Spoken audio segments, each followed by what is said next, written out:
GPS online classes में मैं Rajesh Sen PGT English एक बार पुनः आप सभी का अभिनंदन करता हूं। प्रिय विद्यार्थियों, जैसा कि आप इनडायरेक्ट स्पीच के टॉपिक को पढ़ रहे हो, इसमें अब तक हमने सिंपल सेंटेंसेज और इंटरोगेटिव सेंटेंस के साथ साथ कुछ pronoun change, tense change, place, time, word change संबंधी बातचीत आपसे की है। आज हम इंग्लिश में इम्पेरेटिव सेंटेंस में किस प्रकार से इनडायरेक्ट स्पीच को बदला जाता है उसको लेकर के बातचीत करने जा रहे हैं। देखिए, जैसा कि आपको पहले भी मैंने बताया था, इम्पेरेटिव सेंटेंस वे सेंटेंस होते हैं जिनमें आज्ञा, आदेश, सलाह, निवेदन या मनाही इस तरह के भाव छुपे होते हैं।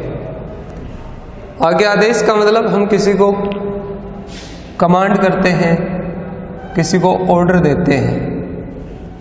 सलाह का मतलब हम किसी को एडवाइस देते हैं। निवेदन का मतलब हम किसी से रिक्वेस्ट करते हैं। और मनाही के लिए एक इंग्लिश में शब्द चलता है, हम किसी को फॉरबैड करते हैं, मना करते हैं। ये जो मैंने वर्ड लिखे हैं,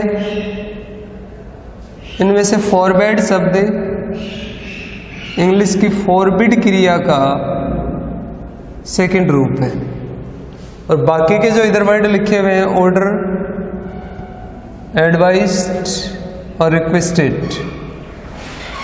इनको सेकंड फॉर्म में बनाने के लिए इनके साथ ईडी का यूज हमें करना पड़ता है। क्यों सर?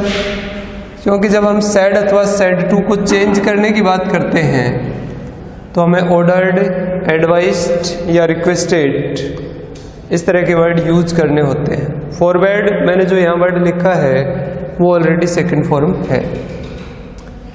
दूसरी बात, इन सेंटेंसेज में जो कंजक्शन हम यूज करके आते हैं वो कंजक्शन होता है टू, और टू की नेचर होती है कि उसको अपने बाद हमेशा क्या चाहिए, वर्ब की फर्स्ट फॉर्म।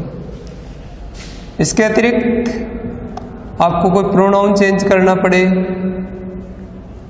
या फिर कोई प्लेस और टाइम वर्ड चेंज करने पड़े तो वो एज इट है जैसा आप पहले पढ़ चुके हो। टाइम वर्ड्स चेंजिंग, ये बातें अगर हमारे ध्यान में रहती हैं जो मैंने बोर्ड पर बताई हैं तो हम इम्पेरेटिव सेंटेंसेस की इनडायरेक्ट स्पीच बना सकते हैं। देखिए किस तरह के सेंटेंस आते हैं, कैसे हमें बनाने होते हैं। बोर्ड परीक्षा में एक बार एग्जाम्पल आया था, the officer said to the soldiers. बड़ा छोटा सा और सीधा सा एग्जाम्पल था और बहुत सारे विद्यार्थी इसे नहीं हल कर पाए। इसकी वजह यह थी कि वो मूल बात को नहीं समझ पाए। और सेंटेंस में क्या आया था, bomb the enemy, bomb the enemy. कई बार आप बम वर्ड सुनते हैं, उसका मूल इंग्लिश का वर्ड है बॉम्ब।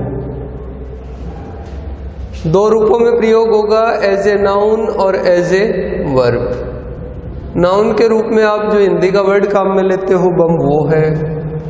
वर्ब के रूप में इसका अर्थ है हिंदी में बम डालना या बम से किसी के ऊपर अटैक करना। तो यहाँ ये बम वर्ड वर्ब की फर्स्ट फॉर्म का काम कर रहा है। जब भी कोई ऑफिसर किसी सैनिक से कहेगा तो कोई रिक्वेस्ट तो करेगा नहीं, वो उसे यहां पर क्या करेगा, ऑर्डर देगा। तो हमारा जो सेंटेंस होगा वो होगा, the officer ordered the soldiers. Conjunction का रूप आ जाएगा टू, यही वर्ब की फर्स्ट फॉर्म है, बॉम्ब द एनिमी। तो बड़ा छोटा सा और सीधा सा एग्जाम्पल है, उसके बाद भी है ना बहुत सारे विद्यार्थी कंफ्यूज हो जाते हैं नहीं समझ पाते तो सेंटेंस हल नहीं हो पाता। सेकंड सेंटेंस, कई बार हमारे सेंटेंस ऐसे होते हैं जिनमें एडवाइस का भाव छुपा होता है, सलाह का भाव छुपा होता है। जैसे sir, the teacher said to the students. कभी भी ये ऑर्डर नहीं दिया जा सकता। वर्क हार्ड, ये एक सलाह ही हो सकती है। और इस तरह का जो छोटा सा सेंटेंस है उसको जब इनडायरेक्ट स्पीच में बदला जाए तो लिखा जाएगा द टीचर एडवाइस्ड। ध्यान रखें, इंग्लिश में ये दो वर्ड है और दोनों बिल्कुल अलग हैं। एक है एडवाइज और दूसरा है एडवाइस। जब वाइस है तब इंग्लिश में नाउन है, और जब एडवाइज है तब इंग्लिश में वर्ब है। इसका रूप हिंदी में सलाह देना है और इस नाउन के रूप में इसका अर्थ हिंदी में केवल सलाह है। नाउन का प्लूरल संभव है, बहुवचन बनाया जा सकता है, एडवाइसेज। वर्ब का कभी भी प्लूरल नहीं बनता, वो जिस रूप में है उसी रूप में रहेगी। और अगर इसके साथ आप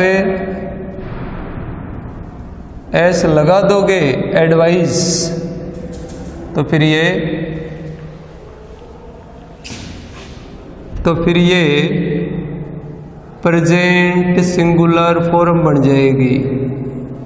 ठीक है, ये थोड़ी सी एक्स्ट्रा इन्फॉर्मेशन थी, ध्यान देने की आवश्यकता है। कई यहाँ पर एडवाइज्ड के स्थान पर एडवाइस्ड कर देते हैं। एडवाइस्ड दी स्टूडेंट्स और कंजक्शन के रूप में आ जाएगा to work hard. Okay, third हमारा है उसमें रिक्वेस्ट है। जब भी आपको सेंटेंस में रिक्वेस्ट मिलेगी तो उस सेंटेंस में निश्चित रूप से कहीं ना कहीं प्लीज या काइंडली शब्द लिखे रहेंगे। अच्छा, एक बात पहले भी बताई थी, दोबारा रिपीट कर देता हूं। Please sit here. अगर ये बात आप किसी से कह रहे हो,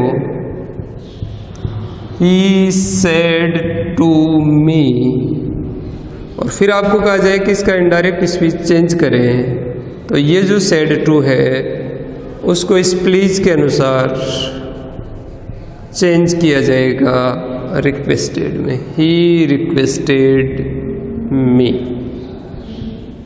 प्लीज हट जाएगा रिक्वेस्टेड लगाते ही, कंजक्शन टू आएगा और सेंटेंस बनेगा टू सिट। वो आपको पढ़ाया था मैंने, याद हो तो। हियर को किस में चेंज करते हैं? देयर में। तो पूरा सेंटेंस क्या बनेगा? He requested me to sit there. इसके अतिरिक्त हमारा जो लास्ट वर्ड है वो वहां पर मैंने लिख रखा है फॉरबेड। फॉरबेड जब भी किसी सेंटेंस में आएगा वहां दो स्थितियां हो सकती हैं। एक हो सकती है डू नॉट प्लस वर्ब की फर्स्ट फॉर्म, और दूसरी हो सकती है डोंट प्लस वर्ब की फर्स्ट फॉर्म। ये डोंट या डू नॉट प्लस वर्ब की जो फर्स्ट फॉर्म का यूज आप करके आते हो, इसी का इंग्लिश में नाम है फॉरबेड। देखिए सेंटेंस कैसे आते हैं अक्सर। डोंट, अभी मैंने सेंटेंस लिखा था प्लीज सिट हियर। अब मैं अगर इसको यूं लिखूं, don't sit here, inverted comma बंद, और उसके आगे आर्मी में लिखा हुआ है the principal said to the girls. अब जब चेंज करोगे इस सेंटेंस को तो सेंटेंस किस तरह से लिखा जाएगा? द प्रिंसिपल, डोंट है forbade, the principal forbade the girls don't या डू नॉट हट जाएगा जैसे या फॉरवर्ड का यूज करोगे। से सेंटेंस में conjunction to, sit, here change into there. Okay, इस तरह से हमारे ये इंपेरेटिव सेंटेंस के कुछ एग्जाम्पल्स आज हमने कंप्लीट किए हैं। नेक्स्ट वीडियो में फिर हम इसी इंपेरेटिव सेंटेंस को लेकर के बची हुई बातचीत आपसे करेंगे। इंपेरेटिव सेंटेंस में आप मूल बात को ध्यान रखें, मीनिंग होता है या तो ऑर्डर का, या एडवाइस्ड का, या रिक्वेस्टेड का, या फॉरवर्ड का। इसके अलावा कुछ बातें हैं जिनको हम नेक्स्ट वीडियो में बातचीत करेंगे। तब तक के लिए धन्यवाद। जय हिंद, जय भारत।